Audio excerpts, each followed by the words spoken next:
Uşaqlar, bax bu pləşəni 15 il bundan öncə Yevlaxdan olan əsgər yoldaşım Rüstəmov Eldəniz, bir də mən Zeynalov Azər. Bax biz öz əllərimizlə bu pləşəni o vaxtı yığmışıq.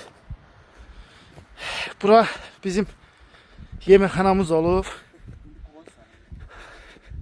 Bax bura yeməkxana olubdur. Burada bizim nə xəyallarımız, nə günlərimiz olub. Bax bura bizim yeməkxana idi. Bu pəncərələrin hamısını da biz açmışıq. Bax bunların hamısını biz partladıb açmışıq bu pəncərələri. Düz 16 il bundan öncə. Burada tamam başqa bir abu-hava, tamam başqa xoşbəxtçilik var idi. Nə bilim.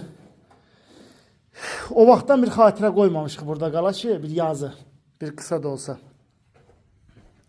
Sonra yaddaşımda qalan bura bizim pastamoykamız idi. Bura bizim mətbəx idi. Bax burada mən yemək pişirmişəm. Bax bura bax. Burada bizim Allah haqqı bura. Bax burada qazanacaq yumaq üçün kafellər. Bunların hamısını biz düzəltmişik. Buralar sökülübdür. Sonra burada bir dənə kaptyorkamız var idi. Kaptyorkanın yeridir. Ondan sonra Ceyman barzat var idi. Bir də əl üz yumağa bir yerimiz vardı burada. Bax bu şlanq deyil bir.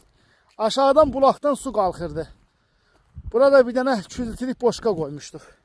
Onun yeri də uşaqlar. İndi bugünkü gündə Allah ordumuza can sağlığı versin, əsgərlərimizə can sağlığı, şəhidlərimizə rəhmət eləsin. Bugünkü gündə bura lazımsız olduğuna görə söküb dağıdıblar. Amma buranın hər dağında, dərəsində, hər bir bölgəsində bir xatirəm var. Bir xidmətimiz var.